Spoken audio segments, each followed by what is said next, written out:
Welcome to the Foolproof FSBO podcast. I'm Tim the FSBO guy, and this is the show that helps homeowners sell their homes without paying that $31,000 agent tax. Hey, every week I'm going to share real strategies, simple tools, and proven checklists that make selling your home yourself safe, fast, and profitable. So if you're ready to keep your equity and stay in control of your sale, you're in the right place. Let's go ahead and dive in. The real estate industry is praying that you never learn that the whole title and escrow process is simpler than assembling Swedish furniture, and you absolutely don't need a law degree or a real estate agent to understand it. Most for sale by owner sellers imagine title and escrow as some mystical ritual involving robed figures chanting Latin over property deeds. Reality check. It's more like having a really organized friend manage the paperwork while you focus on packing boxes. The professionals handing your file aren't wizards. They're translators who happen to speak both regular human and legal document really fluently. Think about the last time you bought something really expensive online.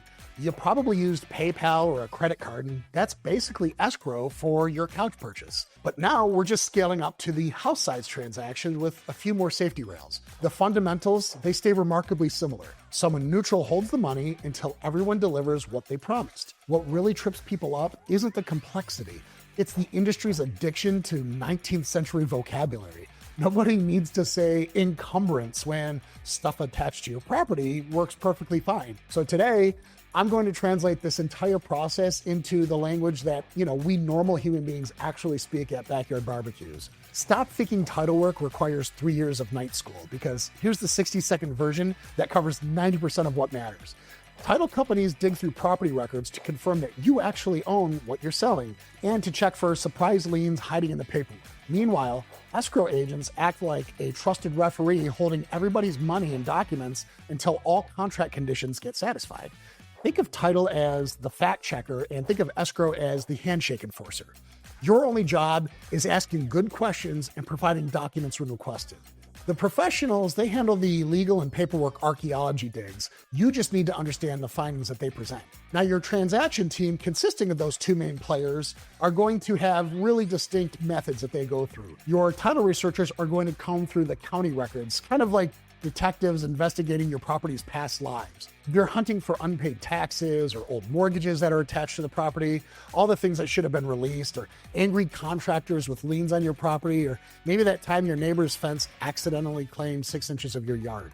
Escrow officers, on the other hand, are going to manage the exchange mechanics. They're the adults in the room who are making sure that nobody hands over the keys until the check clears. Now, here's something fascinating about property history. Every house has a story chain stretching back decades or even centuries. Your 1950s ranch, it might have started out life as farmland, and then it got subdivided during something called suburbanization, and then it changed hands through 3 divorces. It survived a tax auction and accumulated, 17 different utility easements. Title companies untangle this jumbled mess and they present you with a cleaned up version. It's kind of like those house flipping shows, but for paperwork instead of bathrooms.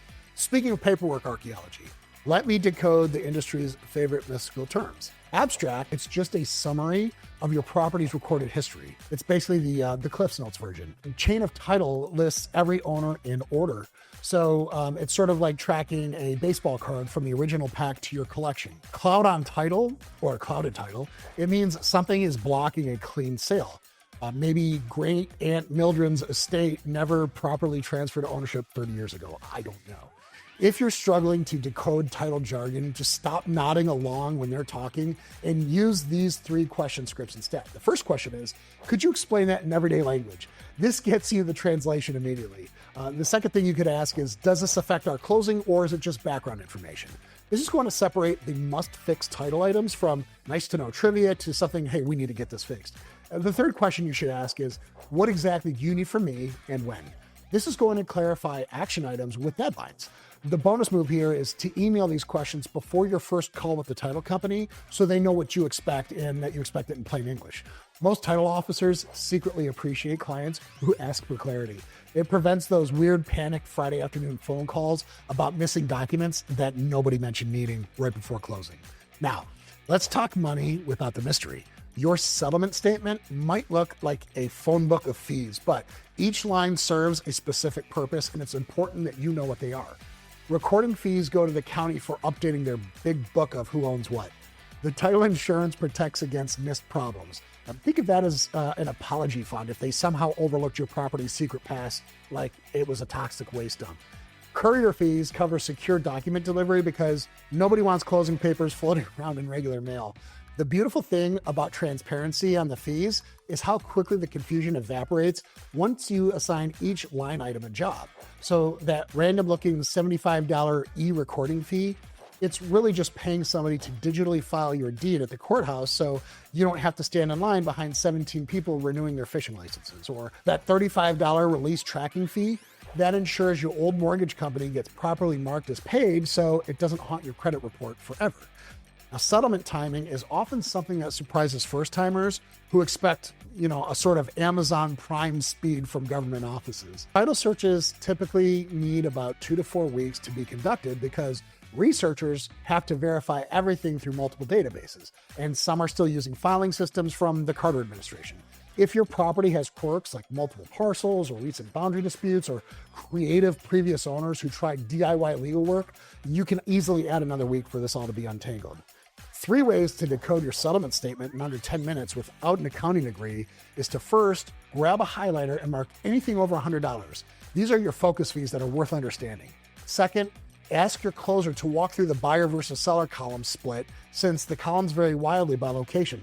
In some states, sellers pay title insurance, and others, buyers cover it. And in Texas, they split everything because it's Texas. Third, I want you to request a statement 2 days before closing to catch surprises while there's still time to question them.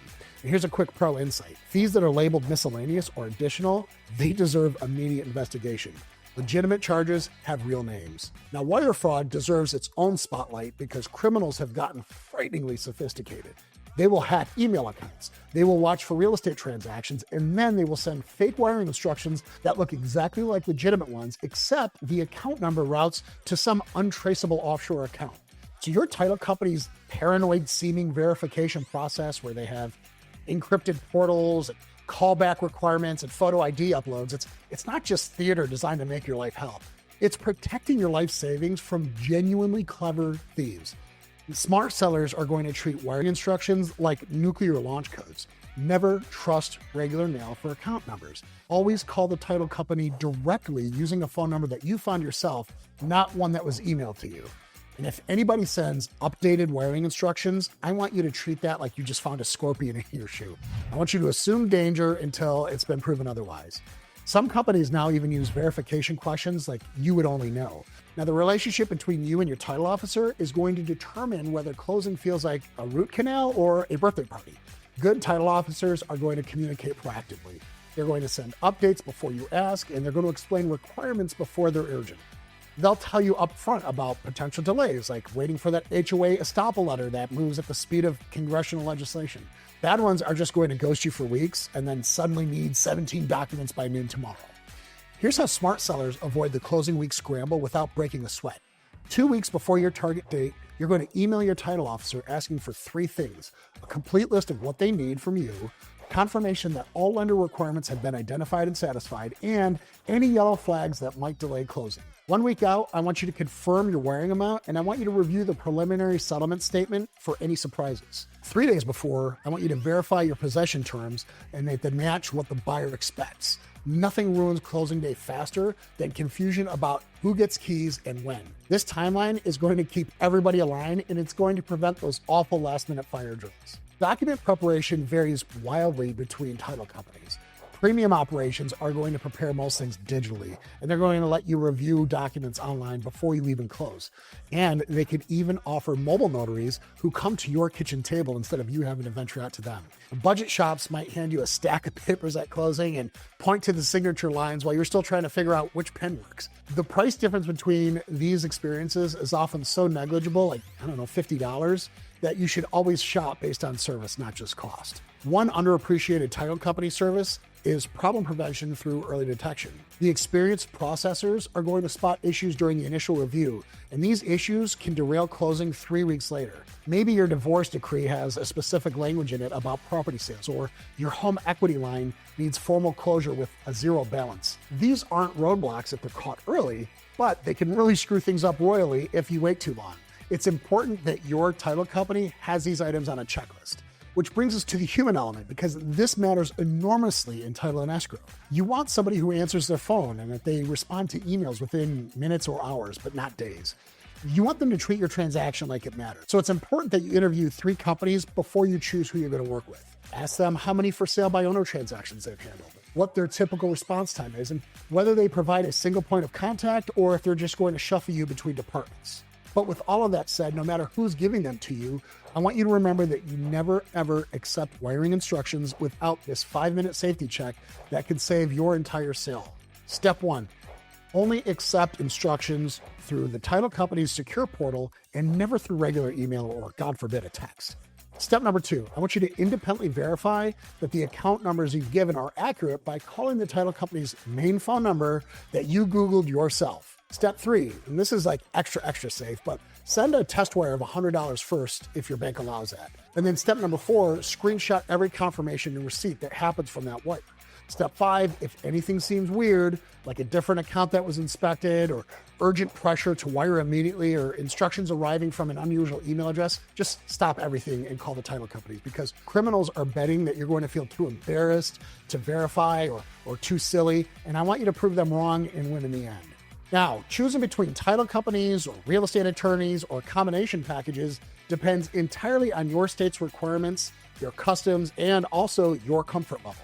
Some states mandate attorney involvement and others forbid it, actually, unless you're a party's legal representative.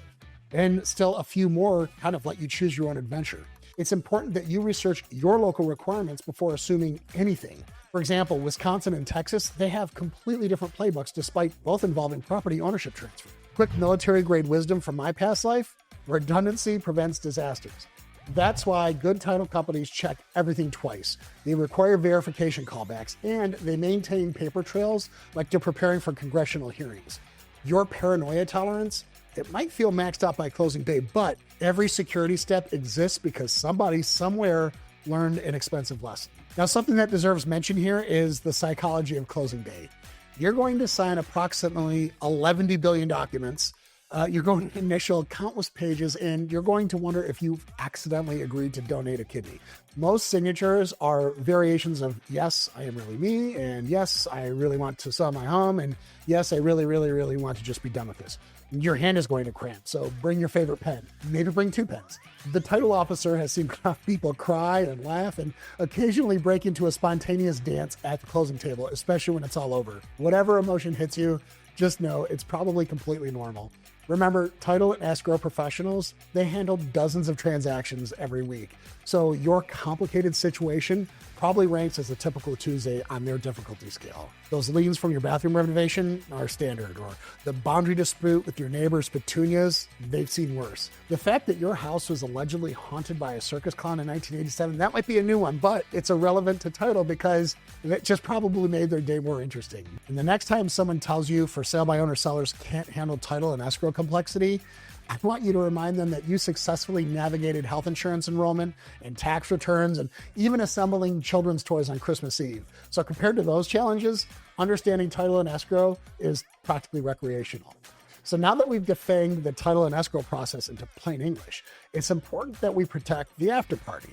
The number one FSBO horror story is not closing day. It's actually about 8 months later when some attorney finds that one blank line that you missed on a disclosure. So click on this video and I'm going to show you how to disarm the top 5 legal bombs hidden in every home sale. Spending some time here is going to ensure that we make this story happily ever after. Thanks for listening to the Foolproof FSBO podcast. For free tools and step-by-step guides to sell your home with confidence, head on over to foolprooffsbo.com/podcast. That's foolprooffsbo.com/podcast. And we'll see you next week.